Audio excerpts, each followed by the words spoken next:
Hello, everyone, and welcome to Season 2, Episode 2 of Around the Payload, a High Noon production. I am your host, the Blevins, and we have got a great show for you today. Got a bevy of wonderful returning guests here today, whose crowns I will give out while we're going over, because I forgot to do it before the show. I knew it. The setup was too fast. I botched it. We're starting it over, but I'll get there.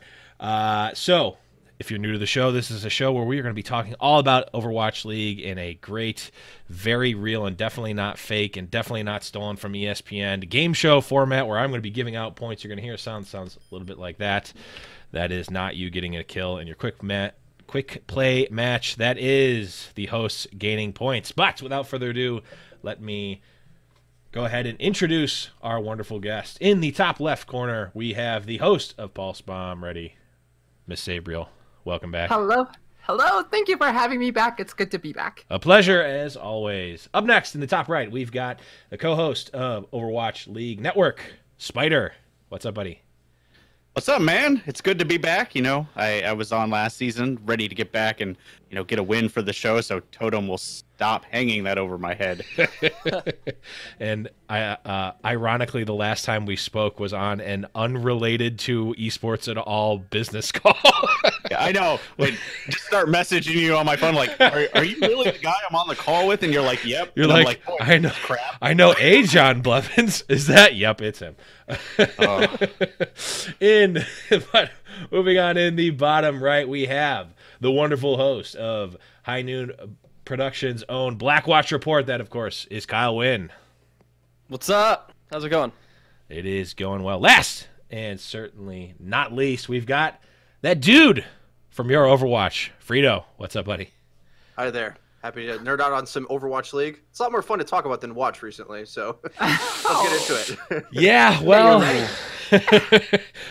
Freedo's already firing off hot. I love it. But let's move on. Get this bad boy I watch started. all of it, though. I'm just saying. Let's get this bad boy started in round number one. Well, I, of course, didn't have the sound cues ready. They're going to go. Round one. Capture the objective. There we go. So, of course, if you've been watching Overwatch League at all, you've been watching a lot of goats. A lot of people say it's boring. A lot of people have been like, oh, we've been watching it from contenders. I've got some mixed opinions on it. But the question here is GOATS good or bad for Overwatch League? Sabriel, we'll start with you. Well, I personally do not mind GOATS at all. I'm going to say, yes, it's bad for the Overwatch League. On the surface, it seems like a cool thing because it slows down the action. I mean, a lot of newbies like, what is going on in this fast-paced game? I've even seen people say that when it comes to GOATS. But you know what? People say this is boring. I've had multiple friends who've watched the seasons like, this is dull. I want to see people click heads, forehead. It's like, yeah, I think overall it's bad, but I personally don't mind it. Mm-hmm. I hear you. Spyder, what's your take? I'm going to go the other way. I don't think any meta is bad for the league one way or the other, as long as it, turns over stage by stage. I think just, GOATS has its downfalls. Our hardcore audience, like us, are tired of watching it because we watch contenders. Those 130,000 people are not watching contenders. Like, this is their first exposure to GOATS on a pro level. So one stage of it isn't going to hurt. And I mean, statistically, we have numbers that say that it's not hurting Overwatch League. Mm-hmm. The opening week saw a 30% increase in viewership, year over year. So as long as it changes next stage, I don't think the meta itself is a problem. I think then you start talking about Blizzard patches being a problem. Mm-hmm. Definitely get you there. Kyle, are you GOATS or notes? Really? That one was off the cuff too. Jesus. Okay, no. So I think that GOATS in and of itself is probably one of the better metas we've had. In that, first off, you can kind of gather a lot of the more intricate parts of it, whereas in like dive meta, things were over pretty quickly. Whereas here, you have a bit of a time. Okay, so then they're gonna use the bubble. Here comes the other bubble. They're pushing up. Oh, this Ryan's out of position. Big boop. Then this. Then that. So you can kind of get an idea for the pacing of it. But I definitely do think that, as was mentioned previously, like, as long as it doesn't last too long, and so, like it was mentioned as well, like, yeah, Overwatch League has only seen the stage of it, like, 3 or 4 weeks so far, but like I've been watching since Goats was in trials. The team Goats was in trials and they were running it, and so it, once you see it enough, it starts to get really, really there, and it just kind of, it starts to fatigue you a little bit. And I'm definitely feeling it. I put a message out like, okay, I'm officially bored of it now. It took like 6 months, but I've got that point. I think the meta just needs to be, switched up a little bit more often. They're doing it big with this new patch. But I think I would have liked to see that, a month or two ago as well. I would like to kind of see. I want more change more often. It seems like change is a little too slow for me at the moment. Mm-hmm. Definitely hear you there. Freedo, last words here. What's your thought on Goats for the Overwatch League?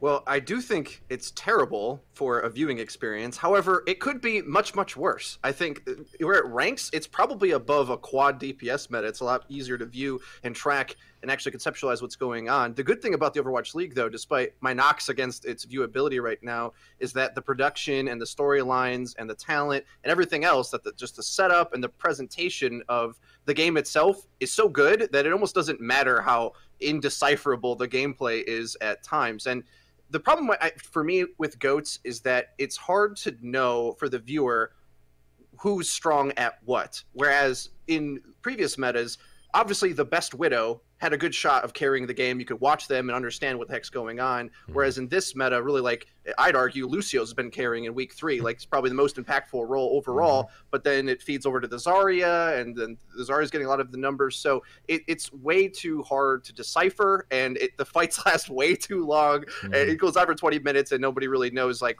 why did this one team win?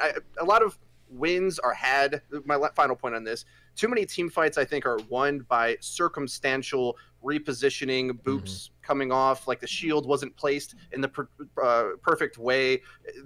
Has way too much of a deciding factor of why we're seeing a lot of the middle tier teams just taking games off each other one over the other. Whereas if you're watching NYXL in Vancouver every game, like, sign me up. That'd be great. But that's not what we get to watch.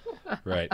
Not quite yet, at least, unfortunately. But let's move on here and talk a little bit about the London Spitfire. Of course, the Season 1 champions of the Overwatch League, and are now at a, I guess you could call it respectable, but not quite as dominant, 3-2 record right now, right on the cusp of being in the stage playoff. So, Spyder, we're going to talk. I'll talk with you first about this. What are your thoughts on London? Are they have they been sandbagging this first stage? Are they just not as good as the dominance we saw at the end of Season 1?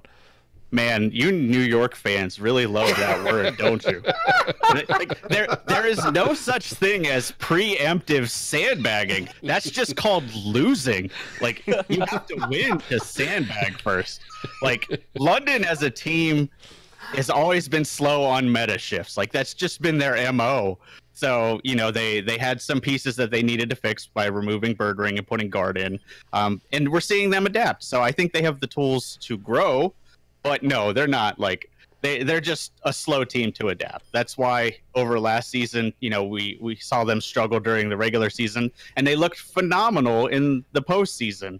So, yeah, they just did bad the first 2 weeks. I hear you on that one. Kyle, is London spitting fire, or have they burnt out? I'm gonna try to get one for every question. God, you're just dragging these along the floor. My God. I think that we saw, obviously, like, they were an up and down team. I know a lot of people are like, oh my God, this was the Season 1 champions. But, like, they also had, like, they lost to Houston every single time. They lost to a bunch of, playoffs. Sorry, fact check. Crew. But they lost matches they shouldn't have. They were up and down almost as much as, like, Philly was. And they just happened to peak at, like, the perfect opportune time. I think they're down again, but we've seen that they were a little bit quicker to make adjustments, which is, more than we can say for last year. We saw that they kind of just left the same roster and they'd make weird adjustments here and there, and it just wouldn't be right. But now they kind of realize what their problem is, and it happens to be one player. Brought him out and brought in a new player, and unfortunately, they did take, like, one of the best Brigidas in the league and throw him on Zarya, And so that was always kind of, unfortunate, is to see a player not kind of play on their peak player or whatever you call profit on Brigida, which is a shame in of itself. But I think, we've seen them make good adjustments. It seems like coaching is doing this team a little bit better, and it seems like they're on the up and up, but I don't agree with the holding them to this high standard because they were the last champions. The meta is entirely different. This is essentially a newish team with how much the meta is different. So I don't really think it's that big of a deal at the moment. Makes sense. Freedo, what's your take on London so far?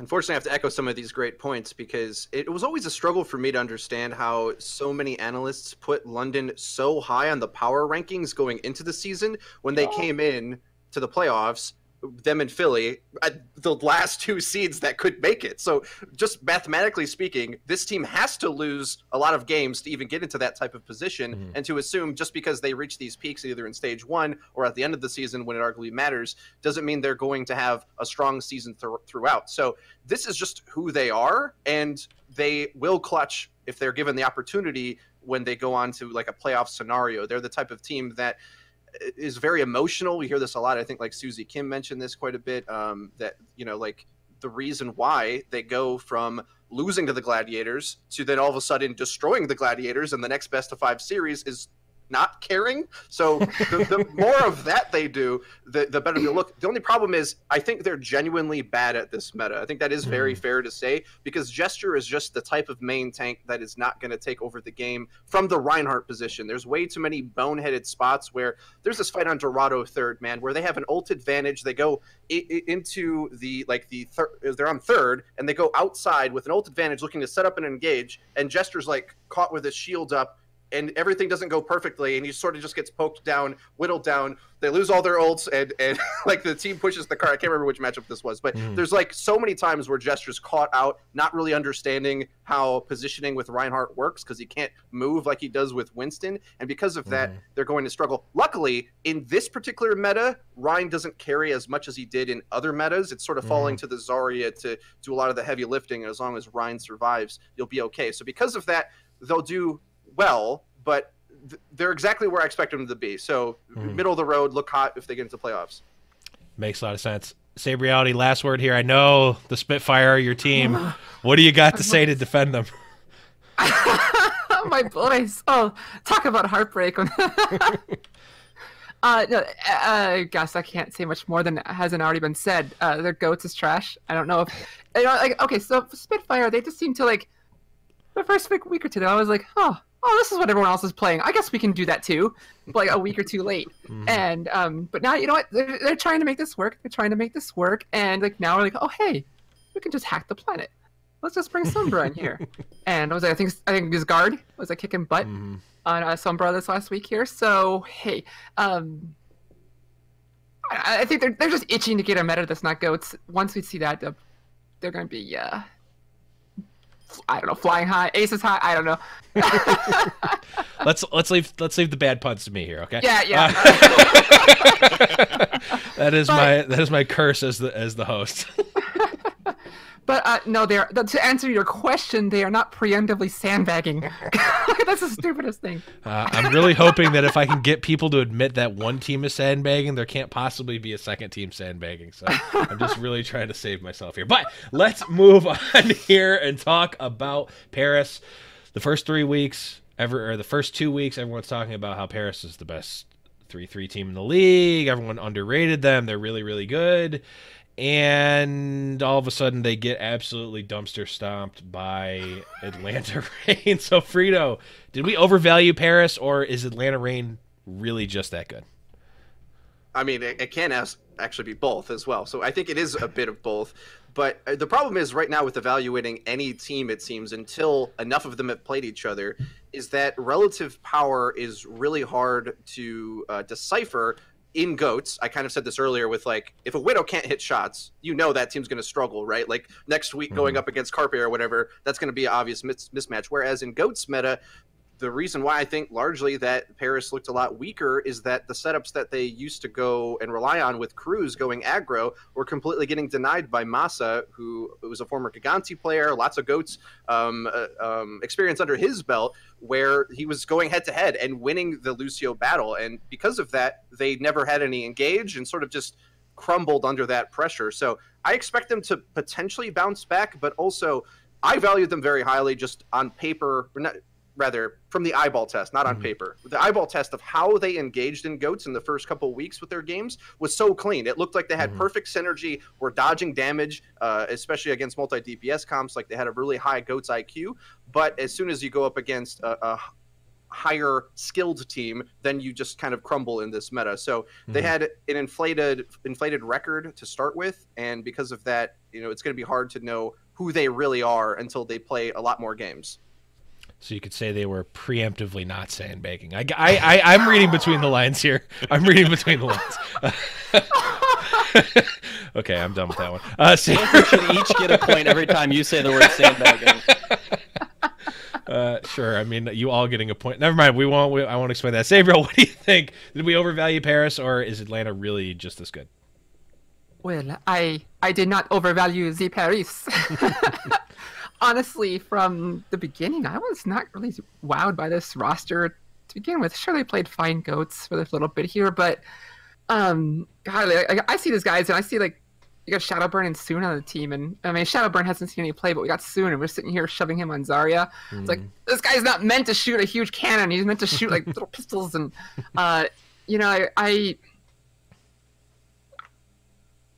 these guys, I don't know. Everyone's like, oh, they're Europeans. They will do great at the GOATs. I was like, I mean, they're fine. They're fine. But nothing about Paris has excited me from the opening day they revealed themselves to now. I just don't get excited watching their matches. And say, no, I don't.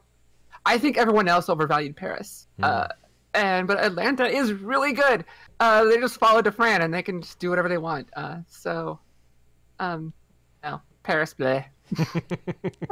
Spyder, what's your take on the whole Paris thing right now? I don't think we necessarily overvalued them. EU's always been strong in tank metas. They have competent players. I think they could be a top 5 team. I think what the other people said. I think we undervalued Atlanta, like their flexibility, their coaching staff kind of taught them to know when to use that flexibility, but then also when to run the 3-3. I mean, when you're looking at Atlanta, they have 3 of the top 5 players in the elims per 10 minutes. They are a deadly team. They know how to kill. So this team, I think we're not looking enough at them because we're kind of like, oh, DeFran, he'll do well, but what is the rest of this team going to do? And they're starting to show us, like Moss is showing us, the front line showing us, Daco is showing us, like this is a possible top 3 team right now because of their flexibility. The only thing I think people did overvalue Paris is down the line. Like, sure, they're going to be good in this meta, but how are they going to function if we move out of a tank-centric meta? Like, they have Soon, they have Shadowburn, who, like they said, we haven't seen play, but can they pull off the dive as cleanly as they pull off, GOATs? Can they pull off a bunker strategy as well as they pull off GOATs? So I don't think we overvalued Paris so much as we undervalued Atlanta. Good points there. Okay, I got one, Kyle. Did we overvalue Paris, or did they get disenfranchised? Wow. Cool. All right, I'm done. I'm retiring after that one. I'm retiring after that one. Okay. You can have my points for that one. Okay. So, yes to your question. Both. I think initially, so overall power rankings, right, for the whole season, people are putting Paris kind of low because they look like if nothing else, they're a GOATs team, and we thought maybe they'd fly, they'd be top 5 for stage 1, but they'd probably drop off. I still think they're probably kind of close to that. Like, they're probably top 6, 7, 8, maybe, for stage 1. I also think that we may have underrated Atlanta as well. I came into this with a pretty high expectation on them. I knew that Element Mystic tank line was going to do wonders. I knew that Masa was also going to be an incredible anchor for this team. We had questions about Defram, but those were kind of fixed by Brad, their coach. I think that Paris's main issue, though, is what is Soon doing with those gravitons? I'm pretty sure in that Atlanta matchup, he grabbed the ground and nobody more than he grabbed even one person. And like, oh, everyone's like, oh, well, you know, Defran only solo grabs people. Soon can't even do that. He'll try to solo grab someone, then they just jump away, and then there's just a grab sitting there, and there's a team fight happening like 30 meters the other direction. It's just, I think this is like the other 5 members of this team are really, really strong, but I just do not think this is Soon's meta. Like the other players, they are true EU players, right? They all came from Eagle Gaming and Giganti, like the 2 best GOATS teams from EU. Soon was busy playing Widowmaker and Tracer at the time for the Valiant and didn't have that kind of trial by fire that the other EU contenders teams did. And it just shows he is behind the curve on a lot of these matchups. You know, even the rest of the players on his team are trying as hard as they can, but man, the Zarya is the main damage dealer, and those grabs need to set up a lot, and he's just not doing that. Yeah, definitely some flaws that were exploited for Paris. But that is going to bring us to the end of round 1. A quick recap for the audio listeners here of the points. We've got a tie for 3rd place here with Freedo and Sabriality at 21 points. Spyder coming in 2nd place with 22 points. And Kyle taking an early lead here with 23 points. But, as you know, there's still a lot of game to play. It's still anyone's game as we go into round number 2. Round 2. Capture the objective. Been talking about a number of different teams so far, but we have not talked about the 2 undefeated teams going into week number 4. That, of course, is the NYXL and the Vancouver Titans. Kyle, can any other teams come close to touching these teams? Yes. No, but to expand on that a little bit more, I think out of any meta where any team is beatable, it is this meta. Every single matchup we've seen has been pretty close, except for the 2 Nixel games that they played against. Was it? Well, even so, the Houston one, yes, that was pretty untouchable. But even on the Justice match, they got full held on Horizon Lunar Colony because they ran some cheesy stuff, and Justice were able to take a clean map off of them. So I think this meta, more than any other meta, will lend teams, even perceived to be number 1 and number 2, to be upset in these matches. I think that it is very clear that these 2 teams have not only the best coordination in their GOATS play, but also extreme amount of diversity in what they can run and good coordination with those other comps. Do I think these 2 teams are going to be the number 2 seeds, the top 2 seeds going into stage playoffs? Yes. Do I think that next week we could see one of them lose a match to a team that we perceive to be way worse? Absolutely yes. Like that, the amount of teams that are like 1 and 2, 2 and 1 right now, that there's just this weird pool of second place ishness that's going on in like 20, maybe 15 teams of the Overwatch League. So I think that any team can lose at this point. Definitely much closer than it seemed a lot of the time in Season 1. Freedo, what's your take on Vancouver and New York?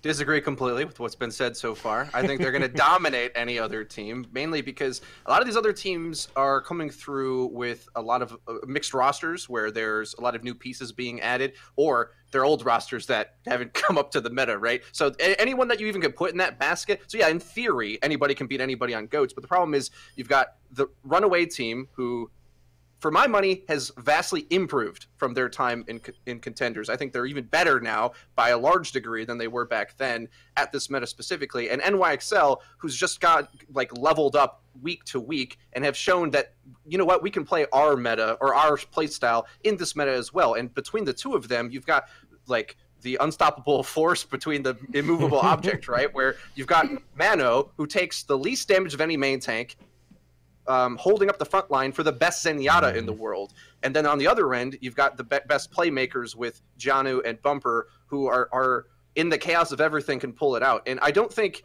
there is a team you could name that can go toe-to-toe with either of those playstyles and find cracks in the mix. Because any other team you can think of aren't going to be as strong on the Lucio position. I think the two of them have the best Lucios. They have I believe statistically the two best Zaryas as well.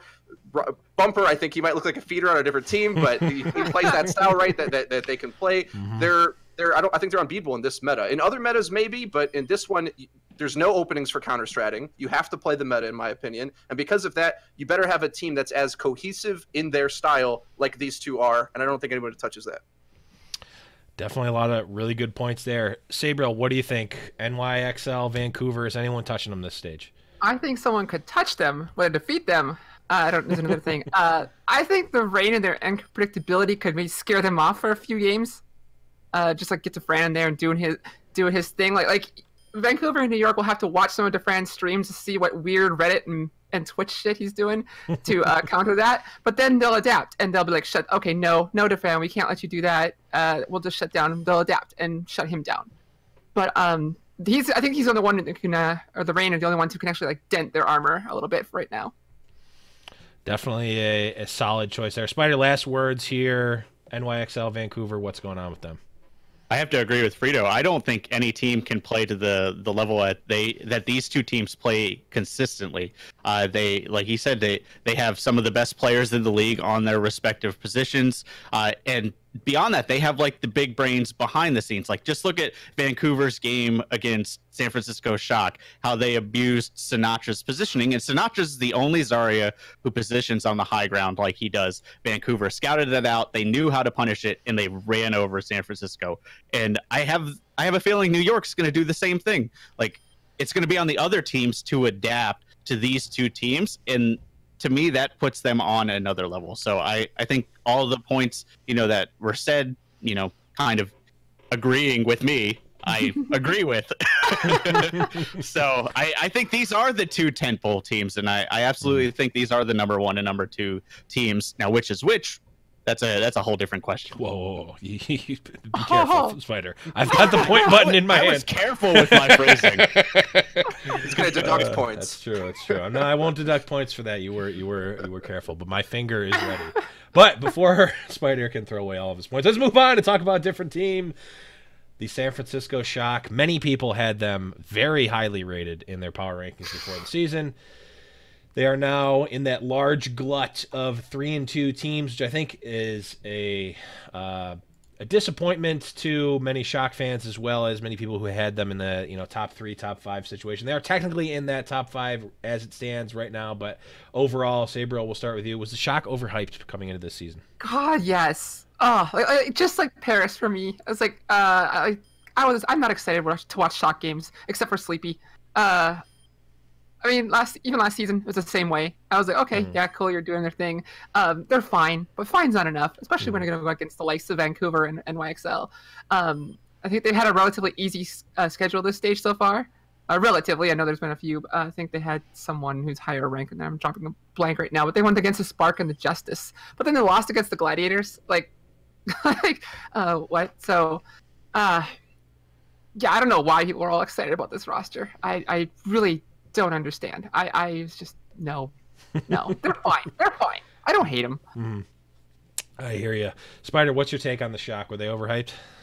I think so. I've been skeptical since the beginning of season 2, but this is a heavily team-based meta, and they haven't shown the things that we need to see, like what we just talked about with Vancouver and stuff. They have these certain strats that they play and they stick to, but they always play and stick to these strats. Like we haven't seen them really deviate from them. And Mr. 150k Sinatra may be top in damage done, but he's not even in top 25 for final blows. So he's just like melting things down, but he doesn't know how to secure kills. So this team as a whole, I think, was a little overhyped. I think 3-2, like upper middle of the pack is where they belong. Don't get me wrong, they have a lot of really good pieces. I think they just need a little bit of work, and I'm actually still not sold on Super. Like Super was hyped to be this great tank, amazing frontline, and he's I'd put him like above average at best right now.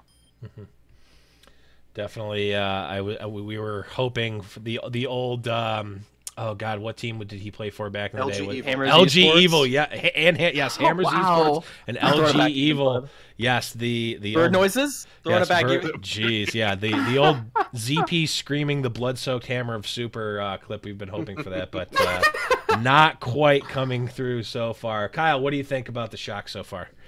Okay, I'm gonna go ahead and hard disagree, and that's not just the NorCal bias speaking here.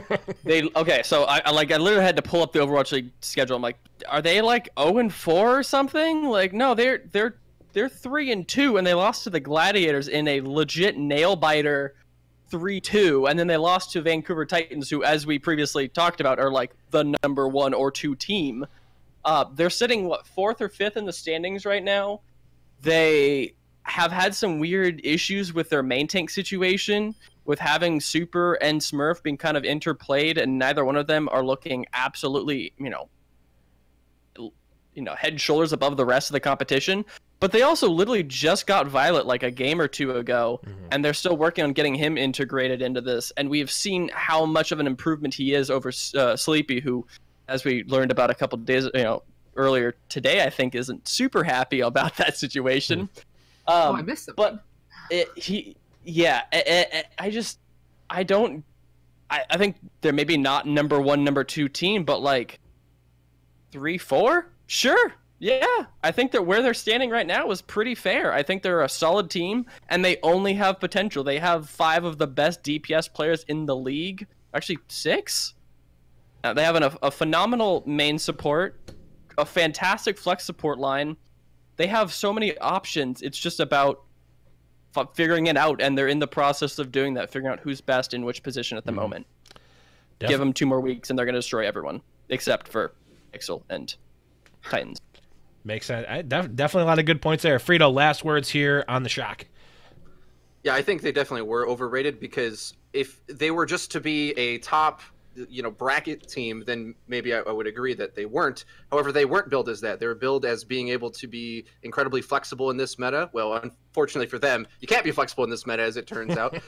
But despite that, all the problems that I was worried about, I think, are starting to creep up, where they look like the London Spitfire of last year, where, well, we've got multiple players that could play this role, but they have different play styles, and they don't really gel together, and then they're not really committing on the engagements. Whereas I think Super is legit a mid-tier tank at best right now, due to, in some cases, you'll see this happen to him a lot, where he seems to not know the resources he has in a situation, and like makes one swing too many, and he goes down when he shouldn't. And there's a few players on his team who do want to go aggro with him. Sinatra and Moth definitely are always pressing W, but the rest of the team seems to be out of sync with that at different times, especially Rascal looks out of place. Architect fit in a bit better, but you got to get these guys reps, otherwise, they're going to be upset on the bench. You've got, and then another problem I think that this team, unlike London, is going to be facing very soon, is that there's a bunch of guys on this roster who I think have a reputation for not showing up when the pressure's on, unlike London, who do the opposite of that. And I like a lot of these players personally. I think they're cool guys, and it's nice to watch them. However, I'm not impressed by any of their accomplishments thus far. And I think this NYXL game that's coming up this week, it's the one game NYXL has left in the season, and I don't think it's going to be close. And that's going to kind of turn and color our opinions. If they can show up that game and make it even close, sign me up for buying the shock. But for now, I think they're going to be bottom, in like maybe the bottom 8 or so, or the top 8 rather, like at the bottom of the top 8, if that makes sense. Yep. Struggling to make it into playoffs and maybe even falling out. Makes sense. And I like the just covering your bases there and throwing in the buy, even though we're not in the buy or sell round. Yeah, gotta always cover your bases on Around the Payload. Last question here, or last topic here in round number 2. This one's gonna be straightforward. Spyder, we'll start with you. Who is winning Stage 1 playoffs? All right, get ready to deduct the points. So I'm gonna say Vancouver, just because of the fact that they've shown that they have the talent to go with NYXL, but they also have the coaching staff behind it that they need to actually suss out the weak spots in NYXL. And as we've seen, again, get ready to deduct points. NYXL are not impregnable. Like week 1, they struggled against a very aggressive Fusions on Boston. They did come out with the win, but as has been mentioned, Bumper is the tactical feeder, so he is going to get in there and he is going to be aggressive. So it's going to be up to New York to play to Vancouver's style, which hasn't been the case so far for New York. So I think it's going to keep them on the back edge. So I'm going to go with Vancouver. Just kind of throw my chips in with runaway one more time. Unfortunately, I can't deduct points when you're making valid points, so or at least I won't now. I can do whatever I want, but I won't. Here, Kyle, I'm not. Who's your pick here for winning Stage 1 playoffs? I think Knicks will take this. I think Titans are going to be an absolutely, really, really, really hard team for them to go up against. But I think the XL's primary strength is their ability to spot a weakness and then just send that weakness to the spawn room. And we've talked about it here, and casters have talked about it. Bumper is not a weakness; he's a strength, but his playstyle can easily be turned into a weakness. He's very, very aggressive. He'll often go way out of position, and he'll be able to kind of clutch it and make up for it. But Nixel aren't, the Justice. Nixel aren't, the Mayhem. They are a team that takes advantage of those mispositionings, and they check their frickin' corners. If you see Bumper behind you, they'll turn, they'll stun him, they will kill him, and then they'll walk into the fight with a 6v5. I don't think that, I think that Titans right now are like pub stomping, and Nixel are not a pub team. They are a top-level team with top-level players and top-level coaching. I think that they'll come through here. Definitely, certainly not going to take points away from that opinion. Freedo, who do you got here? Stage 1 playoff champion. I'm terrified of predicting this because I could honestly see it going either way. If everything that was just said is true about NYXL, I think it could be dominantly in their favor. Or if it gets a little scrappy, I think ultimately I will be falling on the clutch factor of Vancouver to win out in a best of 5. Depends how the stage playoffs are. Is it 7? I think it's 7.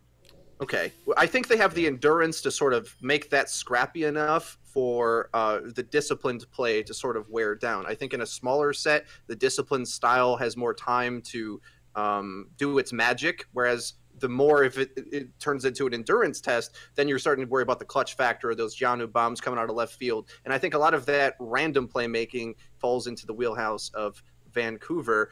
The major concern, I would say, is if they're able to the main thing that I would say for Vancouver is that despite the ability of NYXL to isolate win conditions, I think Vancouver's been doing that as well and has had the harder schedule on top of that. Remember, they 4-0'd the Shock, even though a lot of those maps were close. So that's going to be a good litmus test when we see NYXL go up against them as well. Is that going to be a closer series, right? And because of that, I think Vancouver has more experience playing up against teams that play like NYXL, and it's not the other way around. NYXL is going to struggle to find any team that can come close to playing that aggressively, whereas there's a lot of teams that try to play the protect your Zenyatta style. It's just NYXL does that the best, and so they're going to be really versed in dealing with that.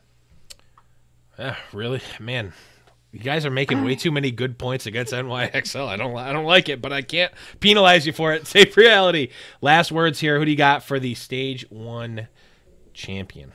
I'll keep this one short and sweet. But I actually I wrote down something, and then some of the conversation here almost flipped it around for me. But I think Vancouver's going to take it in classic Apex style, best of all games possible played. We're going to get all 7 games, and Vancouver's going to take the lead at the end. I think they just got what it takes. I think they can shut down NYXL. It's going to be a hard fight, but they can do it. I also think the Rain will get 3rd and the Spitfire 4th.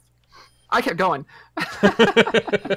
Oh man, I'm just gonna point out there was a secret immediate plus 10 points if anyone said Toronto. Just if anyone could have made a fight for Toronto, you would have gotten plus 10 points there. But do well. Me too. But we'll have to see. I will settle for making the first playoffs for them. But that is going to bring us to the end of round number 2. We're still a very closely contested match here. Anyone's game. It technically is still anyone's game, as Kyle has pointed out so graciously for us. Sabriality with 46 points, Spyder with 47 points, and Kyle and Freedo actually in a dead heat right now, 48 points a pop. Still very close as we go into the buy or sell round number 3. The payload is approaching its destination. So, of course, the buy or sell round is the lightning-ish round where buy equals agree and sell equals disagree if this is your first time listening. So, Freedo, we will talk to you first. Buy or sell the trash talk in the league that we have so far? I'm buying it in that I want more of it. However, at least for my tastes, it's been quite corny. Now, maybe that's because I'm battle hardened from like back in the Call of Duty esports games where there was like the dudes would stand up and start shouting at the other, like, check my bank account, like look to the audience, like you're watching me play the game. Meanwhile, they're playing Call of Duty with aim assist. It's like the easiest sport ever. Like the trash talk back then from when I started getting into gaming was way more severe. And right now it's like, it's barely even PG-13 Disney HD approved. Like, there's way more drama on these Disney shows. I think we can amp it up a little bit. Well, for what it's worth, it literally does need to be Disney XD approved. So, yep, that's why I said it. Yeah. Sabriel, buy or sell the trash talk we've got so far?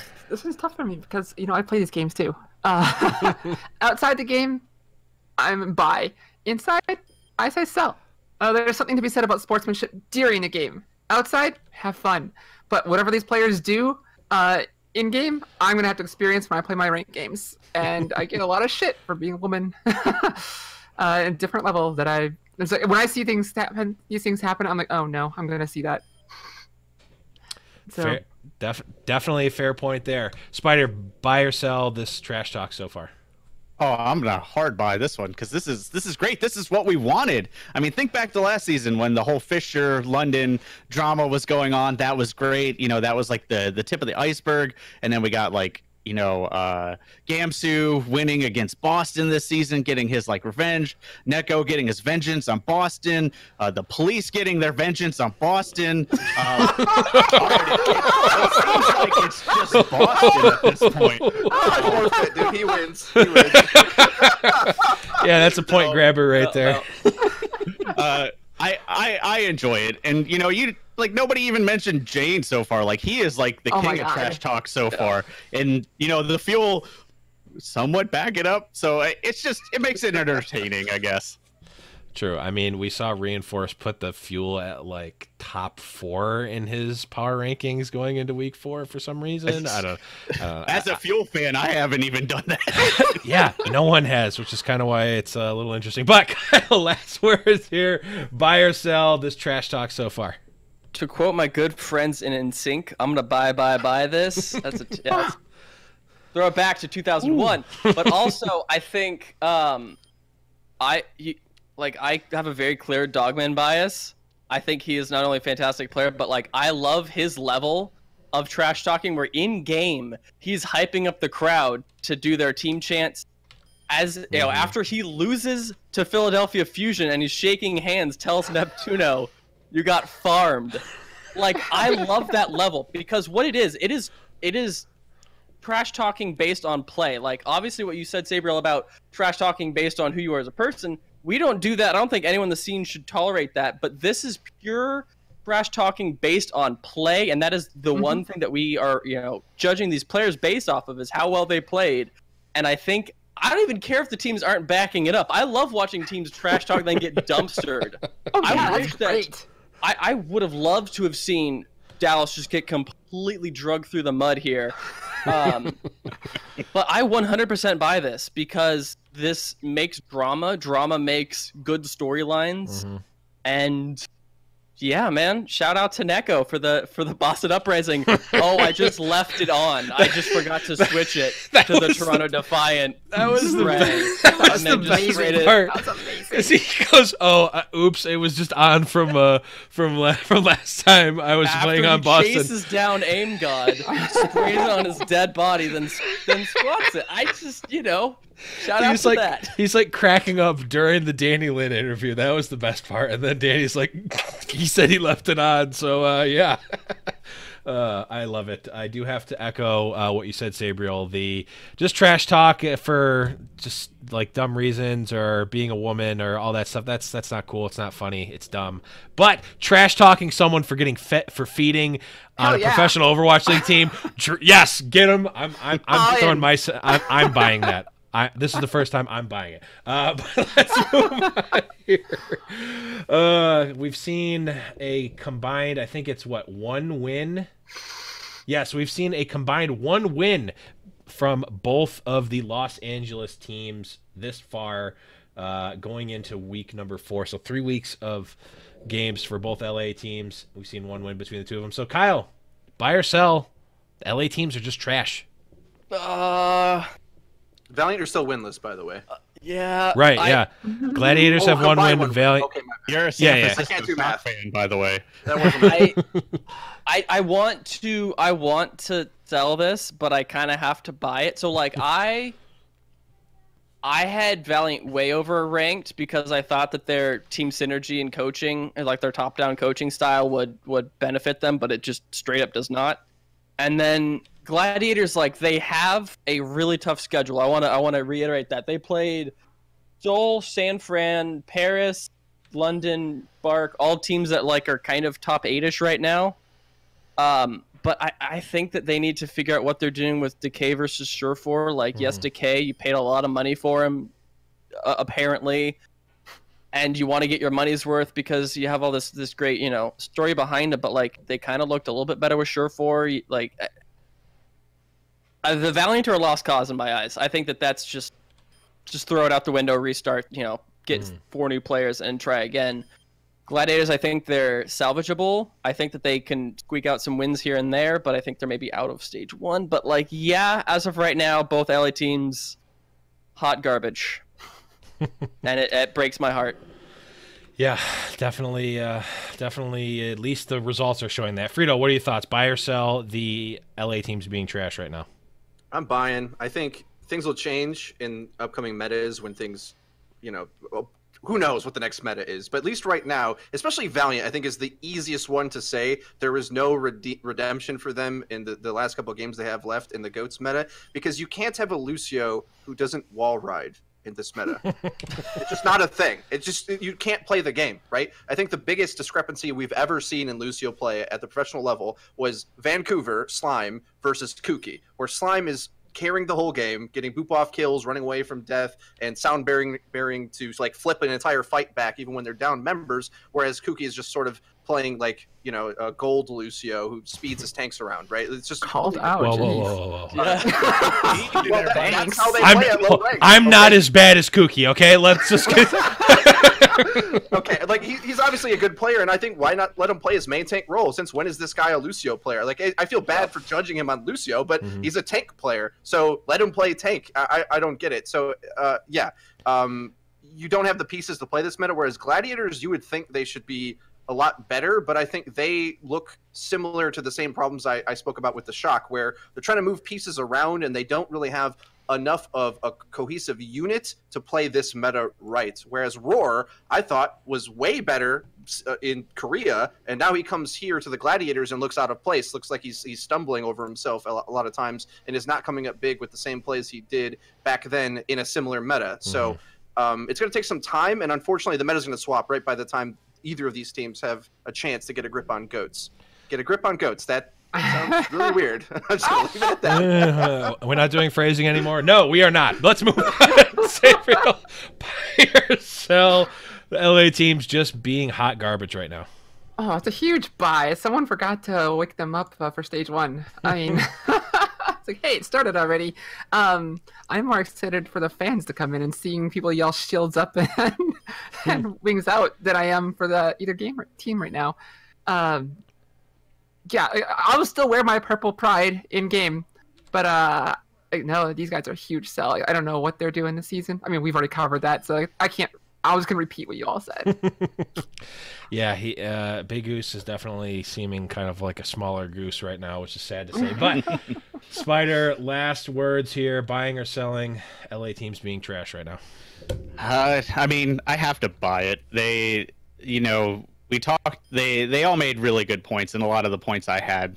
Gladiators did have a tough schedule. They will probably turn it around, but in terms of the Valiant, like there's fundamental flaws in this team that they need addressed.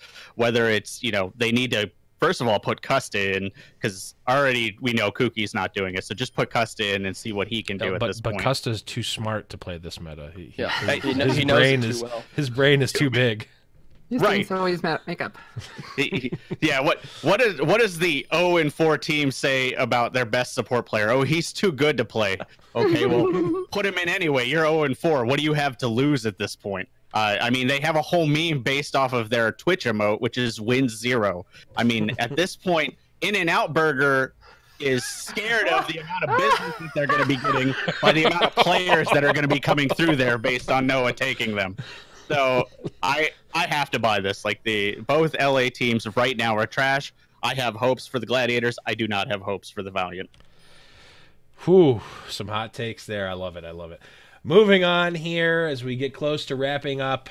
Shanghai Dragons, not 2 weeks ago, right after the previous episode, got their very first win ever after starting off 0-42. History was made, as many said that day. But Sabriel, we'll start with you. Buy or sell the fact that a team won one game in the first stage of Overwatch that was almost completely inconsequential to their stage or really anything else relevant.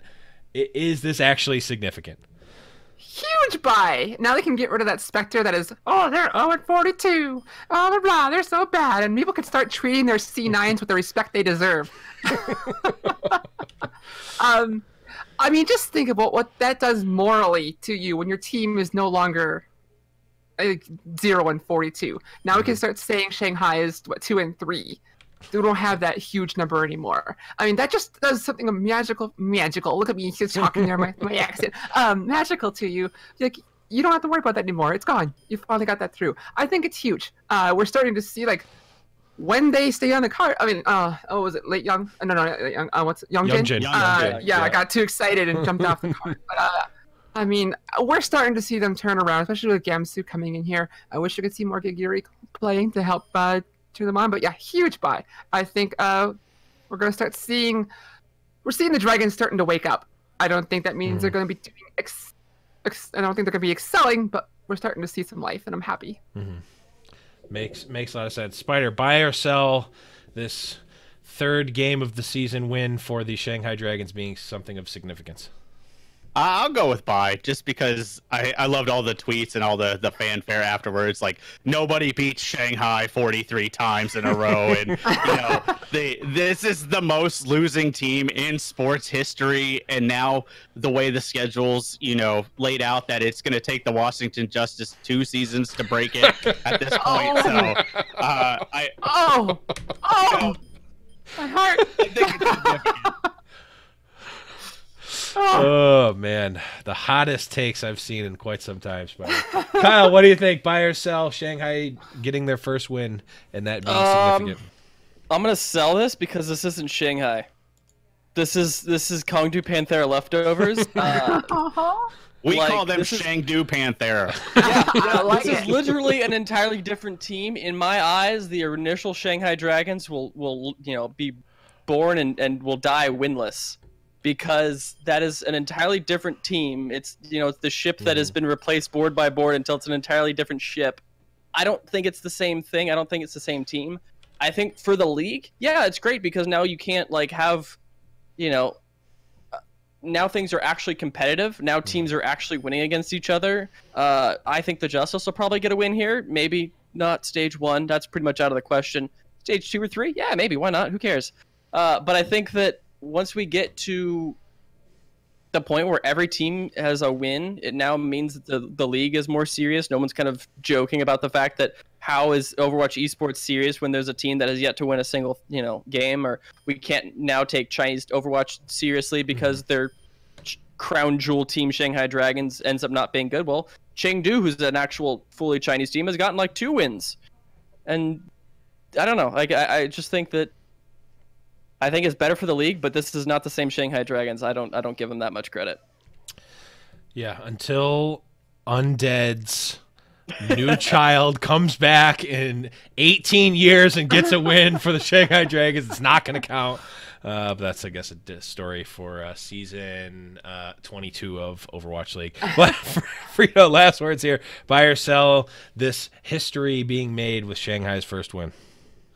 I'm selling this because I think anybody who was shocked that Shanghai was ever going to get a win, it just wasn't reading the team and the strength that they do have. And I find the whole thing really disrespectful, actually. And my question is, are those fair weather fans for the sort of the bullied kid in the league going to now switch over to DC? We're going to run out of sympathy here because we only can have sympathy plays to go for so many teams now. Or do all of them now buy Washington jerseys and start supporting them? I think it's lame, and I'd rather that we get realistic with where team strength are, because a lot of good analysts would put Shanghai like near the top 10 because they have a lot of good playmakers, and I think Gamsu's been showing up for them. They are in reaching distance of a playoff berth, and because of that we shouldn't be like jumping up for joy because they're getting a single win. And yeah, that's where I sit with that.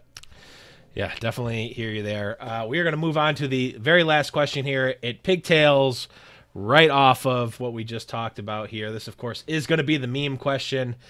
The meme to me was, so in this history being made, the fanfare of the Shanghai Dragons winning, we see a pan over to the crowd, and there's these two girls. They zoom in on them. They're wearing NYXL jerseys, and they are just crying uncontrollably over this monumentous Shanghai Dragons victory, a team that they did not care enough about to sport their jersey on the day that they played. Spyder, sorry, are you buying or selling this whole thing? Hold on. Have you've seen the jerseys this season? No one wants to buy those. You're absolutely correct about that. Well, you could buy their jerseys last season too. True. And they had a big sale at the end of the season. If you cared about Shanghai, you could have bought a jersey for like $12. I bought a Shanghai long sleeve T-shirt for $6, and it was Exactly. the $6 I ever They spent. have no reason. So, No excuse. to your question, I have to buy this as a Dallas fan because the Shanghai tears of losing sustained us in season 1, knowing that we weren't the worst team in the league. So now that they have cried their tears of joy, that they are now, they've won their game, they can ascend to the same level as the Fuel in mediocrity and live out their season 2. So I will buy these tears because I welcome them as a Fuel fan. Love it. Kyle, what do you think? Buy or sell the NYXL fangirls crying over Shanghai? I'll buy it if it means more emotion in Overwatch League. If it means more Jake punching a desk. If it I don't even care if it's not like the Red Sox getting their first win in 1,000 years or whatever. I don't care. It's just like Don't knock the Kurt Schilling bloody sock. That is literally a holy relic in New England. But like I don't. Sure, yeah, let them cry, I want people to be angry, as long as no one's trashing other fans or calling out mean things to players. I want more emotion. I want more chanting. I want the louder arenas. I want some passion, man. I want it go to a pro football game and everyone's screaming at everyone. I want that, but maybe a little bit more tastefully, because they get a little out there. But there's a lot more alcohol in those games. Yeah, it's true. Yeah, they have to announce the authentic Overwatch League official alcoholic beverage sponsor by that point. Yes, I think that I'm gonna buy this. I think that we need passion, we need tears, we need angry tears, we need sad tears, we need happy tears. I'm gonna buy more tears. I just hope that the official alcoholic drink is G Fuel. I don't have that. And I'm also Rogue Energy. Actually... It should be Rogue Energy. Yeah, I'm not even sponsored by G Fuel. I just do it because I'm an idiot. Freedo, what do you think? Buy or selling this overwhelming joy from the Shanghai fans? For me personally, I'm going to sell for similar reasons that I said earlier. I think it's just kind of lame to care so much about a game that really, eventually you should feel you should have won. However, I'm buying it from their perspective, if that makes sense. Although I think it's problematic that there's a growing stan culture that is sort of in Overwatch League and probably a problem. But especially, I believe they were Koreans, if I'm not mistaken. Like that sort of interaction with either like their idols in K-pop or esports celebrities, it's commonplace there, and it's sort of just a global thing that I think we should accept, right? However, on the side end of that, we do kind of look ridiculous when we're like screaming at the TV and as a sports fan in general. So I personally take more of a subdued approach, but if this is how you do you. I like it. Sabriel, last words here. Oh my God. Buying or selling? I'm going to have to say huge buy because I was doing the same thing those girls are doing. I was sitting here watching, and that moment was so powerful.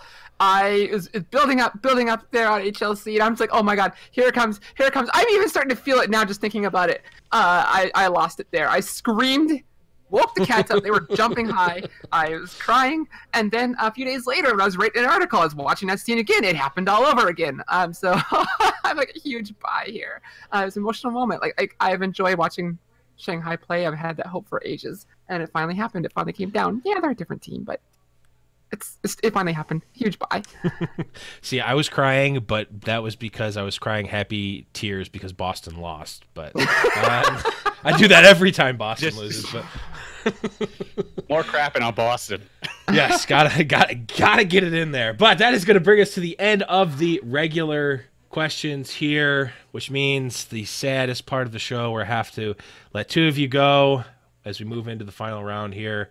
We had a very, very close game here, but unfortunately, Sabriel and Freedo did not quite make the cut with 82 points. Both did a very good job. We will be talking to you in just a second, but that means Kylewynn and Spyder are moving into the final question here. The payload is approaching its destination. So for those of you who are listening for the first time, the final round is a little bit different. There's no points being given out. I'm going to ask a simple question. Each finalist is going to be stating their case, and the decision is actually going to be made by the other two hosts. They're each going to have a vote to see who they believe wins, and if they cannot decide definitively, that's where old Big Papa Blev comes in and lays down the hammer and chooses the winner. But let us go into this final question. So, a little bit of pretense here. We've talked right at the beginning of the show about GOATs, how we've seen lots of GOATs, how we've seen GOATs forever, and with the new PTR patch and the release of Baptiste, it is thought by many that perhaps GOATs is dead. And for the sake of this question, we're going to assume that GOATs, at the very least, will not be as prominent and a new comp will come in. So the question is, and we will start with... I can never flip this on camera. We will start with Kyle first. What is going to be the name of the new comp that comes after GOATs? All right, so if this new comp season or stage 2 is what we think it is with the Baptiste rollout, we've got a bunch of changes as well to our boy Junkrat. I think we're going to see the increase in what I'm dubbing the Baptiste Bunker Bonanza comp here. Ooh. It's going to be Orisa. You've got Junkrat. You've probably got some sort of damage dealer, be it an Ashe or a Widow or something like that. It's going to be kind of similar to your First Point Horizon or First Point Dorado comp, but with the Baptiste in there doing the immortality field and just infuriating everyone because why are they not dying? Oh, just shoot the thing. Okay, no, we're good. Okay, we're good. Baptiste Bunker comp.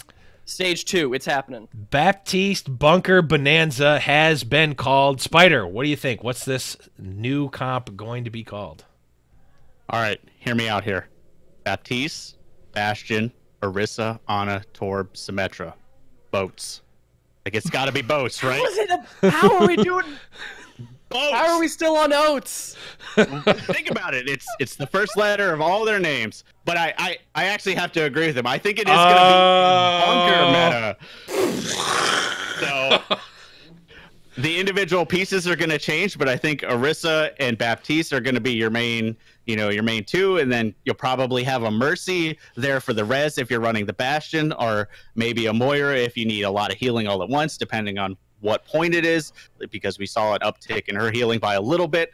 I think it's absolutely going to be a bunker comp. Whether it's going to be a bunker bonanza, who knows? Because there's still going to be a lot of points where dive is going to be pretty good, and there's also going to be control center coming into play, which goats type compositions will be good. But it's going to be a bunker comp. Like it's going to be bunkers, it's going to be boats, it's going to be whatever you want, man. But it's going to be Baptiste Risa meta driven.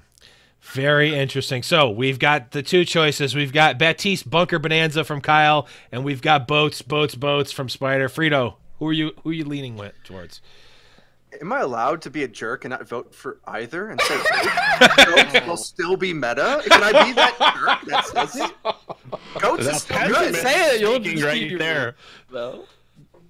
So I don't know. I don't know if I agree. I think I would like Just in the terms of Bunker the name Bonanza. itself. In terms of the name itself. Fine, the bunker bonanza. There's no way people are saying that though. But I definitely don't want us saying boats. Can we just get off the oats? I don't know. I could see an Uber be like, "And we're out here with the bunker bonanza." I can imagine it happening. But Okay. Sabriel, are you going with boats or the bunker bonanza here? No, see, when I was prepared to answer this too, and I was like, okay, I went metaphorical. I was like, I don't care what the actual meta will be. I was like, Tracer and Genji are gonna come back, and it's gonna be called the Gay Blade meta. I was already. But Oh, that's awesome. but I'm gonna have to go with the BBB. That one. The Yeah, Baptiste but, Bunker Bonanza. Yeah. Well, it has been decided. A victory has been crowned. Mr. Second Place himself No more. is no longer, his co-host Thornrain no longer has that over his head. Kyle, you are the victor. The floor is yours. Sell out, shout out, do what you will. You have earned it. Yes, sell out. Watch the Blackwatch report every Tuesdays at 3 p.m. Pacific, 4. What? I don't know what day. 6. Just 6 Eastern. Watch the Blackwatch report. Hit us up on Twitter. Follow me on Twitter. I post witty stuff occasionally. Thank you, Blevins, for having me on here again and letting me finally, after on my 4th episode, I think it is, get the dub here. No longer Mr. Second Place. No longer miss. I get a crown. Like this means so much more to anyone, more to me than it should. Just because I'm so competitive and I care so much about nothing competition. So you got it. You got it on the camera. The crown is yours. But guys, that is going to be it for Around the Payload. Thank you so much to my wonderful guests, Sabriality, Spyder, Kylewynn, and Freedo. Thank you all for being here. All of their links and Twitters and stuff are going to be down in the description below, so if you're looking to check out their content, make sure you do, because it's definitely better than this show. But if you liked this show, you're definitely going to like what they're going to be doing. But that is going to be it, guys. Check us out in the future around the payload. Bye-bye. Bye.